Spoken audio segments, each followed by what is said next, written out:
What's up everyone, Profil here. Welcome back to another episode of the 915 Daily. Today is Friday, 3rd of July and finally markets last 15 दिन से जो छोटा सा 400 point के range में जो consolidate कर रहा था उस रेंज को तोड़ दिया है which a decent amount of gap up.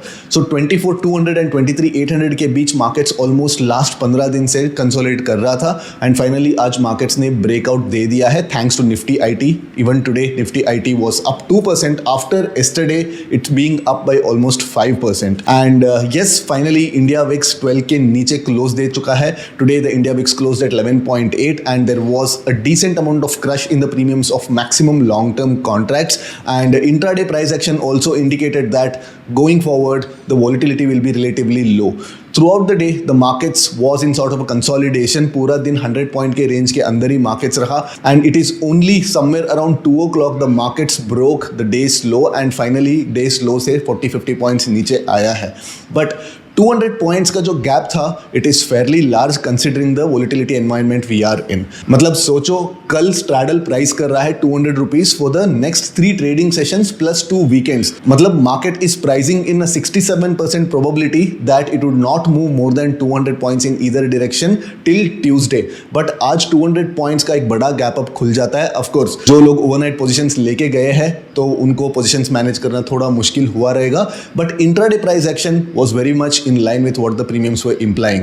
So कल 220 पे स्ट्रैडल क्लोज हुआ था एंड आज 215 के आसपास स्ट्रैडल ओपन होता है. Practically no overnight crush and going forward this is gonna be the case because March में, अप्रैल में, जून में जब जियोपॉलिटिकल कॉन्फ्लिक्ट चल रहा था तो there was a lot of overnight uncertainty. There could be a lot of surprises and the markets were pricing in the premiums to account for that kind of volatility and surprises.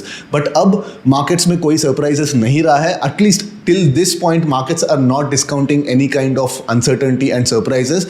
That is why overnight के लिए जो premiums जो inflated मिलता था वो भी नहीं मिलने वाला है. And overnight में कोई surprises नहीं आता तो that premium used to melt. So we used to see 20-25% kind of a crush from previous close to current open and that kind of a crush also will not be seeing going forward. And today 210 पे जो straddle open हुआ वो close हुआ 170 के आसपास which means that on Monday most probably 160-150 के आसपास हमको straddle मिलने वाला है and that would give a potential crush of 30 points. 120 के नीचे I don't expect Monday के दिन straddle close होने वाला है because at least 20 points overnight TK के लिए रखना पड़ेगा and most probably this coming Nifty expiry we're going to be seeing a double digit premium open on Nifty straddle. So markets finally breakout दे दिया है, 24,000 के ऊपर ट्रेड कर रहा है. Nifty IT also looks like it is giving a turnaround. So Monday के लिए क्या प्लान करना है? Let's get to terminal and let's discuss. All right. कल के वीडियो में हमने ये सिनेरियो डिस्कस किए थे कि अगर बड़ा गैप अप होता है तो then will position ourselves for the profit booking. तो हमने ये डिस्कस किए थे कि फर्स्ट 5 मिनट का हाई लो मार्क करना है एंड फर्स्ट 5 मिनट का अगर लो ब्रीच होते ही हमको शॉर्ट करना है. ऑफकोर्स थोड़ा लेट आया तो 24,300 के आसपास जो लो बना था वो लो टूटा समवेयर अराउंड 130 एंड उसके बाद ऑफकोर्स ज़्यादा हमको टारगेट नहीं मिला. I was expecting at least gap fill होने के लिए मार्केट्स आएगा बट मार्केट्स ने फाइनली यहाँ पे कंसोलिडेशन पे एंड हो गया एंड यस इस कंसोलिडेशन में ना we saw almost a 30 point crush in the straddles. I will show you the straddle chart. Yes 210 पे स्ट्रैडल ओपन हुआ and yes decent amount of decay आया था बट 130 के आसपास when that day low started to breach the straddle again spike back to 200 levels and 200 level के आसपास ही काफ़ी देर तक होवर किया and towards the end of the trading session almost 3 o'clock से 3:30 के बीच में ऑलमोस्ट 27-28 पॉइंट्स का एक क्रश देखने को मिला है निफ्टी में which is quite a lot because जब मार्केट्स ने ये डे लो ब्रीच किया then people might be thinking oh can the market again come for selling, can the volatility increase and यहाँ पे थोड़ा बहुत लोग होल्ड किए रहेंगे because they were not very confident to take home the straddles at these low premiums and finally इस आधे घंटे में ऑलमोस्ट 27-28 पॉइंट्स का एक डीके आया which is kind of insane because it is almost 15% crush on a Friday going into the weekend, that too after the markets are being thrown around based on the news. So daily chart के बारे में अगर बात करना है तो then yes, ये जो कंसोलिडेशन रेंज था 400 पॉइंट का, उस रेंज के बाहर हमने ट्रेड करने स्टार्ट कर दिया है. So the next resistance ideally somewhere around 24,600 levels. But आज का हाई भी है ना, तो वो थोड़े दिन के लिए थोड़ा रेजिस्टेंस बन के रहेगा, because we can see that today was a marubozu candle, but because we saw a 200 point kind of a gap, तो क्लोज बेसिस पे we can see that Nifty is green, but जो candle हमको print हुआ है वो red candle print हुआ है. But in spite of this selling, India VIX में, वॉलेटिलिटी इंडेक्स में, फियर इंडेक्स में कोई बदलाव नहीं है. India Vicks is again closing in red. Almost 4% का इंडिया विक्स में क्रश आया है. ऑलमोस्ट 11.8 के आसपास क्लोज दे रहा है. एंड यहाँ पे जो विक आया है उस विक के आसपास ही मार्केट सपोर्ट ले रहा है. सो मंडे के दिन हमारा ट्रेड प्लान क्या रहने वाला है? मंडे के दिन of course I would not be very comfortable taking delta neutral trades at least for another couple of weeks. मतलब I want the markets to actually give me proof saying that I would not give any erratic moves just like the last couple of weeks, because last couple of weeks के पहले भी markets में ऐसे लो volatile वाला एक 2-3 दिन का period आया था. But again right after that the next 2 days वो ब्रूटल. सडनली मार्केट्स में 300-350 पॉइंट का रेंज आना शुरू हो गया था. तो that is why I would not try to trade delta neutral on non expiries at least for the next couple of weeks. I want the markets to prove to me that markets थोड़ा low volatile regime में ही रहने वाला है. And going forward the India VIX will come further lower. ठीक है. सो कहाँ पे खुलने वाला है स्ट्रैडल? मोस्ट प्रॉब्ली 150 के आसपास. कितना एक्सपेक्ट कर सकते हैं? Crush somewhere around 25 to 30 points through out the day. तो अगर 1 बजे 1:30 बजे के आसपास आपको 140 के आसपास स्ट्रैडल मिल रहा है, तो then probably I might take a chance to capture that 20 points of crush in the last couple of hours. But day starting में आके डेल्टा न्यूट्रल ट्रेड करना in my opinion even now is plain stupidity. ठीक है. So price action based trades क्या कर सकते हैं? तो today's high will be acting as some sort of a resistance and at the same time यहाँ पे जो गैप है it will be acting as some sort of a support. तो ये जो लेवल है, दिस लेवल 24,180, 24,200 का जो लेवल है it will be acting as a support and 24,380 का जो लेवल है it will be acting as a resistance. आप देख सकते हैं कि मार्केट यहाँ पे ओपन हुआ एंड मार्केट्स 2 बार इस हाई को टेक आउट करने के लिए ट्राई किया, बट जो सेलर्स आए मार्केट्स को नीचे लेके आए हैं. तो अगर इस बार ये हाई अगर तोड़ता है तो then the breakout might be massive. तो ब्रेकआउट कब आएगा? मंडे आएगा या एक्सपायरी के दिन आएगा या probably after a week, we don't know. But for at least for Monday I would be considering this as a sacrosanct resistance. ठीक है. तो ट्रेड क्या करना पड़ेगा? तो most probably like markets almost day's low के आसपास क्लोज किया है, in spite of the fact that close to close basis पे हम लोग ग्रीन पे है.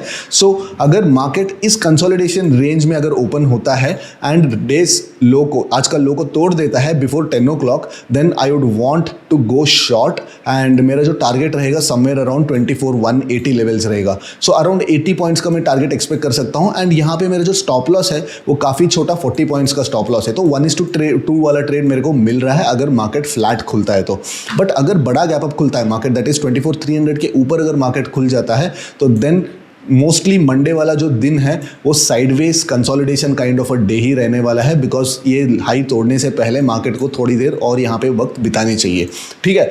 तो यहाँ पे अगर मार्केट बड़ा गैप अप खुलता है तो देन मेरे लिए मीन रिवर्शन ट्रेड रहेगा. मतलब you both sell the rise and buy the dip. मतलब अगर मार्केट यहाँ पे खुलेगा 320 के आसपास, देन यहाँ पे मैं बाई करने के लिए पसंद नहीं करूंगा. I want at least the markets to come to 24,200, because ये जो गैप है जितना जल्दी मार्केट फिल करेगा उतनी जल्दी मार्केट्स वापस यहाँ से बाउंस होके वापस हेड कर सकता है टुवर्ड्स द 24,400, 24,500 लेवल्स. सो मैं अगर बाई करना चाहता हूं तो यहाँ पे मैं बाई करना पसंद नहीं करूंगा. Rather I'd wait for this level to actually initiate some sort of a mean reversion trade. And अगर मुझे सेल करना है तो ऑफकोर्स यहाँ पे एक ट्राई हम लोग मार सकते हैं. अगर मार्केट इंट्राडे में 80-90 पॉइंट्स अगर ट्रैवल करता है, दैट इज 24,300 के आसपास मार्केट्स ओपन होगा एंड इंट्राडे में 90 पॉइंट्स अगर ट्रैवल करता है तो देन 24,370, 380 के आसपास हम लोग एक छोटा सा मीन रिवर्शन ट्रेड इनिशिएट कर सकते हैं after looking at the pattern. मतलब पैटर्न के बिना हम लोग ट्रेड नहीं करना चाहिए. 1 मिनट कैंडल पे या 3 मिनट कैंडल पे हमको एक रेड एनगल्फिंग कैंडल मिलना चाहिए. And usually low VIX environment पे क्या होता है, आपको लिक्विडिटी स्वीप थोड़ा मिलना मुश्किल हो जाता है. तो you have to rely mostly on this pattern, और double top kind of a pattern हमको अगर मिलता है जस्ट लाइक टुडे, ऐसे टाइप एक डबल टॉप पैटर्न मिलता है तो तभी हम लोग एक शॉर्ट ट्रेड इनिशिएट कर सकते हैं अराउंड दीज लेवल्स. नाउ आज जैसे अगर मार्केट बड़ा गैप अप खुलता है, यहाँ पे अगर 360 के आसपास अगर मार्केट गैप अप खुलता है तो then look for the breakout. अगर फर्स्ट कैंडल या फर्स्ट कपल ऑफ कैंडल्स में अगर ब्रेकआउट मिल जाता है तो then we can expect a smooth trending kind of a day tomorrow. But इतना बड़ा गैप अप के बाद मार्केट्स के पास कितना स्टीम बचा रहता है और 100-150 पॉइंट्स मूव होने का, that I am not sure. But of course यहाँ पे अगर ऐसे कैंडल अगर हमको मिल जाता है तो उस कैंडल का जो ब्रेकआउट कैंडल है उस कैंडल के नीचे ही हम लोग स्टॉप लॉस लगा के, उस कैंडल का लो को ही हम लोग स्टॉप लॉस लगा के एक ब्रेकआउट के लिए हम लोग ट्रेड कर सकते हैं। बट माइंड यू, इसका जो प्रोबेबिलिटी है स्टॉप लॉस हिट होने का वो मोर देन 50% रहेगा, but risk reward would be definitely in your favour. And structure क्या रहना चाहिए? मोस्ट प्रोबेबली डेबिट स्प्रेड्स होना चाहिए, डेबिट स्प्रेड्स होना चाहिए। And credit spreads I would not prefer because we are in such low volatile environments. अगर आप at the money and out of the money credit spreads भी बनाओगे तो मुश्किल से 1:1 आपको रिस्क रिवॉर्ड मिलने वाला है। OTM पे तो कोई प्रीमियम्स है ही नहीं, तो there is no point shorting the OTMs because आपके डायरेक्शन में मार्केट कितना भी जाएगा OTMs में क्रश नहीं मिलने वाला है। बट वापस एक रिट्रेसमेंट आ जाता है तो वापस OTMs इन्फ्लेट कर देता है। सो दैट इज़ वाई कल ऑप्शंस क्रेडिट स्प्रेड्स यूज मत करो, most probably try to use debit spreads. Also ratios also don't make sense because markets में पूरा डे का रेंज ही 100 पॉइंट का है, तो like ratios also don't make sense. And या उसके अलावा आई am not planning for much. अगर बड़ा गैप डाउन मिलता है, लाइक यहाँ पे 200 के आसपास अगर बड़ा गैप डाउन मिलता है तो then again will try to buy the dip. जैसे कि आज प्लान किए थे कि बड़ा गैप अप के बाद फर्स्ट 5 मिनट का लो रीच होते ही हमको शॉर्ट करने का हमने यहाँ पे जो प्लान बनाया था, सिमिलर तरीके का अगर बड़ा गैप डाउन खुलता है तो since we are decisively trading about 24,000 levels and अगर इस ऐसे सिनेरियो में बड़ा गैप डाउन आता है, that specially when you know we have 3 to 4 back to back falling weeks days, then this dip can be bought, but हमको by करने से पहले again we want some sort of a confirmation। मतलब हमने आज भी यही किया कि जब बड़ा गैप अप हो गया तो इमीडिएटली हम लोग आके सेलिंग नहीं किए, we waited for the markets to form the first 5 minute candle and हमने वेट किया कि उस कैंडल के नीचे लो क्लोज मिलने के लिए।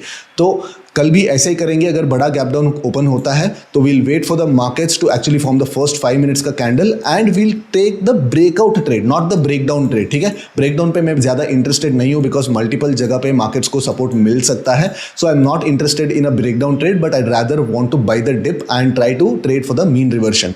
तो बट ये सिनेरियो मेरे को थोड़ा अनलाइकली लग रहा है until unless we get some sort of a negative news over the weekend. तो मेजर सिनेरियो ये है कि मार्केट यहाँ पे खुलेगा and markets again goes into a consolidation mode, या ज़्यादा से ज़्यादा मार्केट इस कंसोलिडेशन के बीच खुलेगा एंड थोड़ा बहुत यहाँ पे सेलिंग के लिए मार्केट आएगा एंड कहीं ना कहीं यहाँ पे सपोर्ट फाइंड करके मार्केट अगेन यहाँ पे कहीं ना क्लोज करेगा। तो मोस्ट प्रॉब्ली नेक्स्ट वीक और उसके वीक के आसपास यहाँ पे फिर से ब्रेकआउट मिल सकता है। ठीक है, दैट इज व्हाट माय मोटा मोटी analysis is and yeah you guys have a great weekend. I will see you on Monday. Till then take care, bye bye.